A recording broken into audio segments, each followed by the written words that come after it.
Hello everyone, मेरा नाम है कृष्णा राव है। आप सभी का इस क्लास में बहुत बहुत स्वागत है। मैं एक क्वेश्चन नरेशन में कुछ क्वेश्चन लेके आया हूँ जो कॉम्पिटिटिव एग्जाम्स में आते हैं। अगर ये नरेशन क्वेश्चंस की बात करें तो ये हर एग्जाम में आते हैं। प्री में थोड़े इजी आते हैं, मेंस में थोड़े डिफिकल्ट लेवल के आते हैं।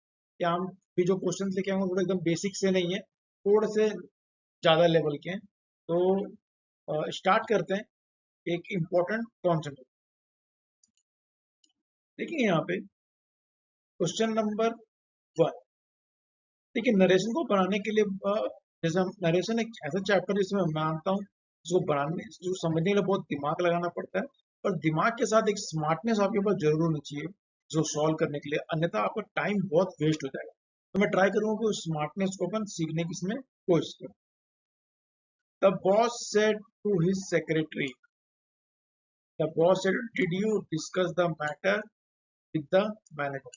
बॉस ने कहा सेक्रेटरी से, क्या आपने डिस्कस किया मसला को मैनेजर के साथ।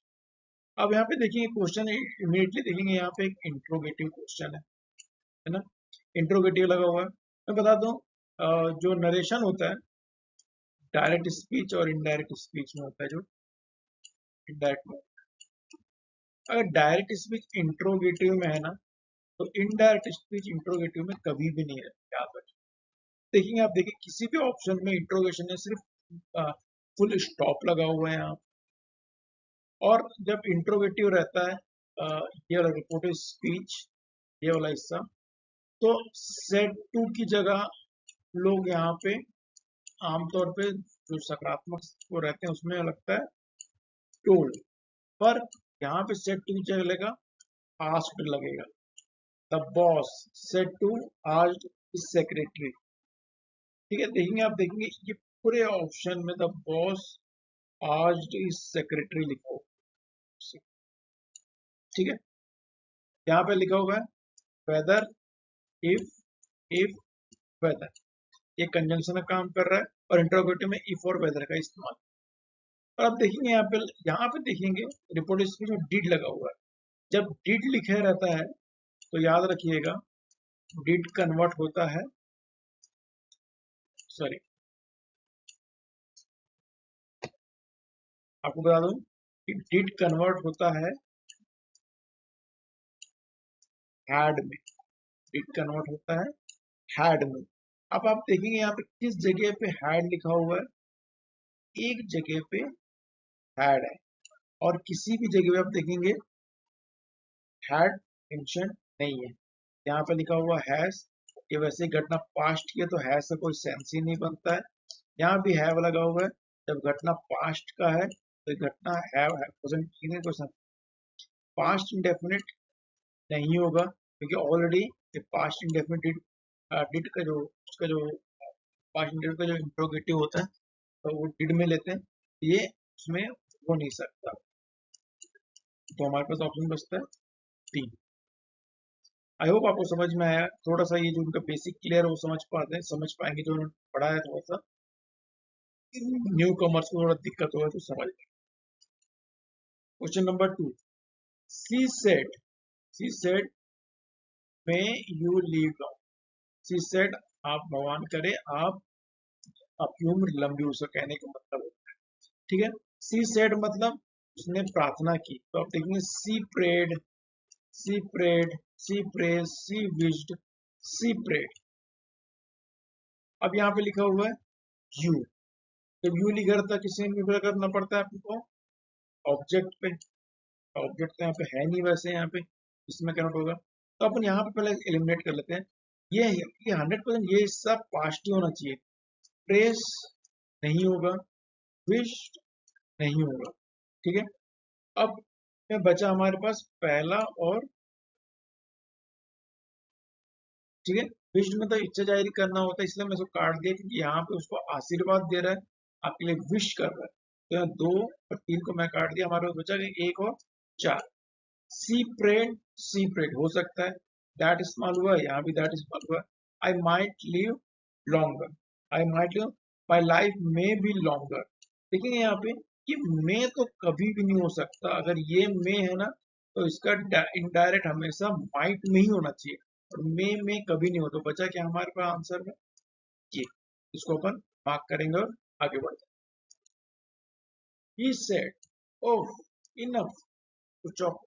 ओ इनफ, यहाँ पे देखिए एक्सक्लेमेटरी मार्क लगा हुआ है। इससे मैं ये समझ सकता हूँ कि वो चौकन्ना या बड़ा सरप्राइज होके हो रहा है, या बड़ा बड़ा आश्चर्यचकित होके। और जब अपन आश्चर्यचकित होके बोलते हैं तो अपन कभी भी टोल्ड का इस्तेमाल नहीं करते हैं।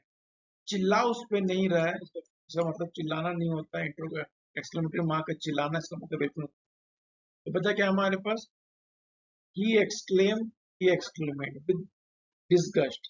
दोनों में सेम है, यहाँ पे दोनों का सेम है।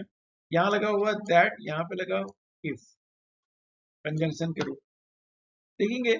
इफ और वेदर हमेशा इंट्रोगेटिव में ही लगता है, जबकि ये इंट्रोगेटिव नहीं है, तो ये आंसर कभी नहीं हो सकता। बचा क्या हमारे पास, he exclaimed with disgust that it was tough। वो बड़ा ही सरप्राइज हो गया, बड़ा हो गया, अजीब सा फील महसूस करने लगा, ये बड़ा ही मुश्किल है। यहाँ देखेंगे, यहाँ स्पीच जो है वो बाद में, और रिपोर्टेड वर्ब बाद में है और रिपोर्टेड स्पीच पहले दे दिया है, पर इसमें कुछ फर्क नहीं पड़ता। उसका मतलब ये होता है, पर यहाँ पे लिखा हुआ suppose I repay your loan she said to me. आम सेंटेंस में सेड टू कन्वर्ट हो जाता टोल्ड में, टोल्ड में, और यहाँ पे सपोज लिखा हुआ सपोज, तो क्या हो जाएगा, suppose I pay your loan she said to me. Suppose I pay loan मतलब काश मैं, ये मतलब प्रस्ताव रख रहा है कि मैं आपका लोन पे करूंगा। सपोज आई पे लोन, यदि ऐसा कहता है ना, यदि मैं आपको पे कर दूं, तो ऐसा कहता है ना, ये वही कह रहे हैं। तो यहाँ पे सेड लिखा हुआ है, देखेंगे ना, इतने हिस्से को पहले अपन कवर, सी रिपेड, पहले तो सेड टू है तो वो पास्ट में ही होना चाहिए। यहाँ पे और पेस प्रेजेंट इंडेफिनिट डेफिनेटली नहीं होगा। अब में सी प्रपोजेस लिखा हुआ है, ये हिस्सा भी पास्ट में होना चाहिए। प्रपोजेस लगा हुआ है, वर्ब का फिफ्थ फॉर्म लगा है प्रेजेंट इंडेफिनिट में, तो ये भी नहीं होगा, ये वाला हिस्सा प्रेजेंट इंडेफिनिट में। तो बचा क्या हमारे पास answer, she proposed that, she proposed that suppose she repaid my loan. ऐसे आप थोड़ा थोड़ा स्मार्टनेस अपना के आप जवाब तक पूछ, भले ये कितना भी डिफिकल्ट आ जाए ना, ये सेशन की एक अच्छी बात है, इसको समझना बड़ा मुश्किल होता है, लेकिन क्वेश्चन बनाने में अब थोड़ा स्मार्टनेस अपनाएंगे तो डिफिकल्ट क्वेश्चन बड़े आसानी से बने। नेक्स्ट क्वेश्चन देखिए, इतना बिग साइज जो क्वेश्चन है, बड़ा स्मार्ट क्वेश्चन है। द ओल्ड मैन, इसमें थोड़ा ग्रामर की समझ है और थोड़ी सी आपके अंडरस्टैंडिंग की समझ वाला क्वेश्चन है। The old man said my back is Penning and I can't any. ये द ओल्ड मैन सेड, ये पास्ट का है तो आपको उसको पास्ट में कन्वर्ट करना होगा। इसका क्या हो जाता है, वॉज हो जाता है ना। कैन क्या हो जाएगा, कुड हो जाएगा, कुड हो जाएगा। आप नोटिस करोगे, यहाँ भी वॉज है, यहाँ कुड है, इसमें भी वॉज है, इसमें कुड है, इसमें भी वॉज है, इसमें भी है, इसमें भी वॉज है, इसमें भी कुड। पर कैसे करेंगे, सब में वॉज कुड देखिए तो अपन यहाँ इस हिस्से में old man exclaimed with sorrow, ये एक्सक्लेम्ड विद शोरो में से एक्सक्लेमेटरी मार्क में इस्तेमाल करें, या तो वो एक्सक्लेमेटरी मार्क नहीं है। Similarly the old man narrated with sorrow, इसमें भी एक्सक्लेमेटरी मार्क नहीं है ना, पर सेंटेंस एक्सक्लेमेटरी है नहीं, तो ये और हमारे पास ये कटता है। बचा क्या, the old man said that, the old man said, उसने कहा कि, क्या कहा, his back was paining and he could not work anymore. और थर्ड क्या बचता है, the old man cried in pain that, the old man cried in pain that.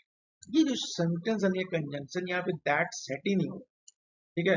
The old man cried in pain that कैसे हो सकता है, old man said that हो सकता है, क्राइड इन पेन दैट, ये स्ट्रक्चर ही गलत है, ठीक है। तो तीसरा नहीं होगा, आंसर क्या होगा।